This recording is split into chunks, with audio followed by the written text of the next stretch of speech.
Assalamualaikum warahmatullahi wabarakatuh. Selamat malam sahabat penor semuanya. Bertemu kembali di channel Ublek TV Info. Nah, hari ini teman-teman kita sudah melihat bahwa informasi itu akan terus berjalan.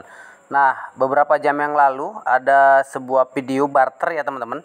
Ini barter dan kita akan translate ke bahasa Indonesia, yaitu video barter lihat dengan jelas catatan nyata pengurangan dan penerimaan file. Nah, kalau melihat dari video ini berasal dari India ya teman-teman. Nah, ini sudah jelas sekali dan dia membeli bahan ya atau makanan.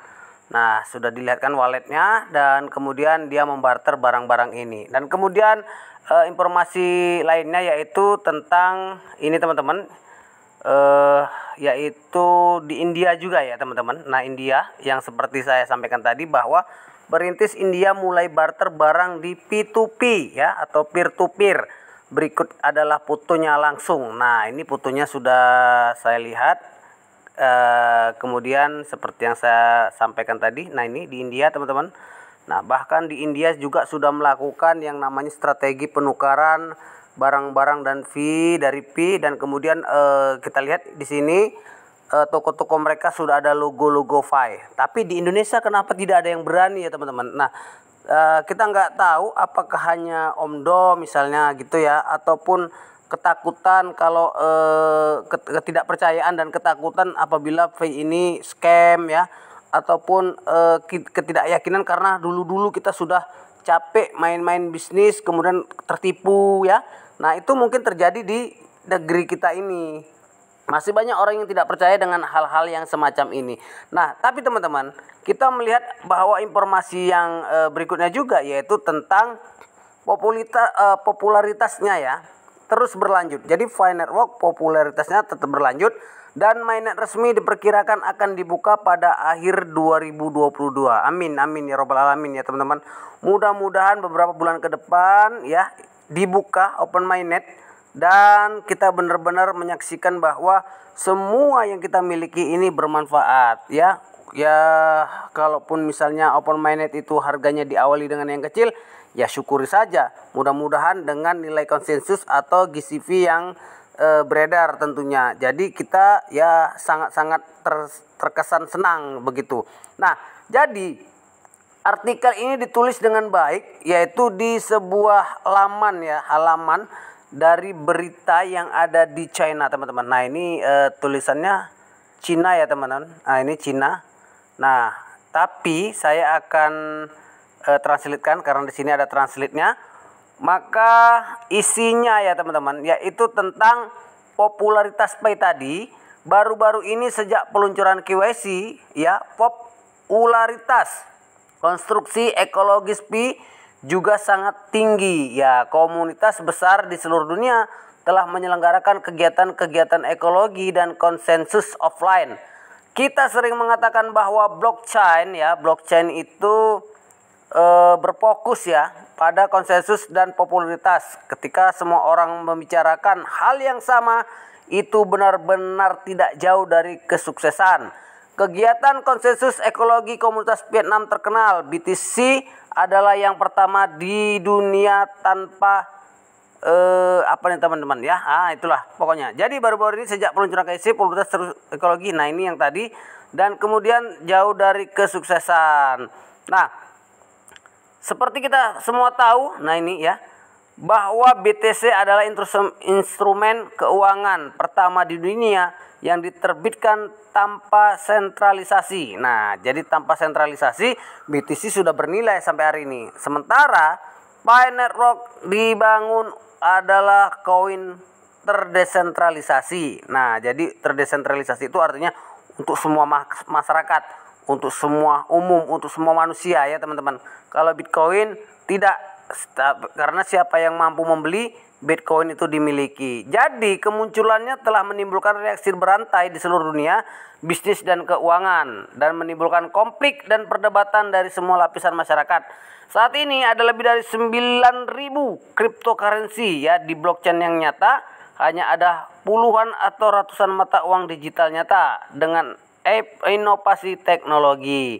Nah, lainnya ya token ya, cryptocurrency, kemudian uang digital, dan lain sebagainya. Nah, ada yang nyata, ternyata juga ada yang tidak. Ada yang tiba-tiba muncul pump, besok hancur lebur dan lain sebagainya. Nah, itu artinya koin konvensional yang dimiliki oleh seorang broker atau seorang perusahaan yang memonopoli dari nilai mata uang tersebut. Nah, kadang-kadang kita kecewa juga ketika kita beli banyak-banyak koin ternyata tidak naik-naik, tidak pump. Nah, kemudian untuk memahami motivasi di balik Pi, pertama-tama kita perlu memahami apa itu pergerakan cryptocurrency. Padahal kita tahu dari meringkas di sungai panjang sejarah, hal-hal baru seringkali perlu memahami revolusi. Nah, jadi ini boleh dibaca teman-teman, nanti tautannya ya sudah paham ya. Kemudian transisi dari sentralisasi ke desentralisasi ya, itu agak mirip dengan sentralisasi kekuasaan dan kemudian mengembalikan kekuasaan untuk pada rakyat. Nah, jadi sekali lagi koin ini akan digunakan untuk rakyat, dan Bitcoin dan Ethereum paling populer telah berjalan dengan baik sejak dimulainya cryptocurrency. Namun penambangan mereka ya, proses pencetakan koin baru, sebagian mereka berpusat karena metode penambangan yang mahal. Nah, jelas sekali tujuan Pi adalah untuk mewujudkan niat dan visi awal BTC dan Ethereum. Ia berharap dapat memungkinkan lebih banyak orang biasa untuk memiliki dan menggunakan mata uang digital melalui cara penambangan yang sangat mudah. Itu sebabnya Pi dapat ditambang secara gratis ya dari ponsel tanpa polusi seperti kripto-kripto lain. Logika di baliknya adalah ketika ratusan juta orang menggunakan ponsel mereka untuk menambang Pi, itu akan benar-benar mewakili bentuk uang yang terdesentralisasi. Nah, keuntungan Pi tidak hanya bercermin pada kecepatan pembayaran. Nah, semalam kita sudah melakukan barter ya teman-teman, itu sangat cepat sekali, beberapa detik saja itu sudah ada transaksi gitu. Jadi tim pendiri ingin Pi menjadi platform kontrak pintar ya seperti Ethereum, karena yang pemilik Ethereum itu katanya juga muridnya Nicholas ya. Jadi semua itu jelas sekali ya teman-teman, bahwa hal-hal ya yang berkaitan dengan Pi ini tidak apalagi ya dicanggungkan lagi ya, ataupun ya mungkin kita sebagai pioner tidak mereka-reka ya bahwa koin Pi ini begini begitu ya.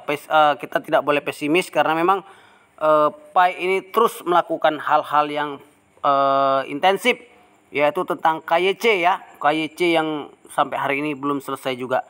Nah, jelas ya teman-teman, akhir tahun ini. Nah, menurut berita yang relevan ya, jaringan Pi kemungkinan akan mengantarkan jaringan utama resmi pada akhir tahun ya.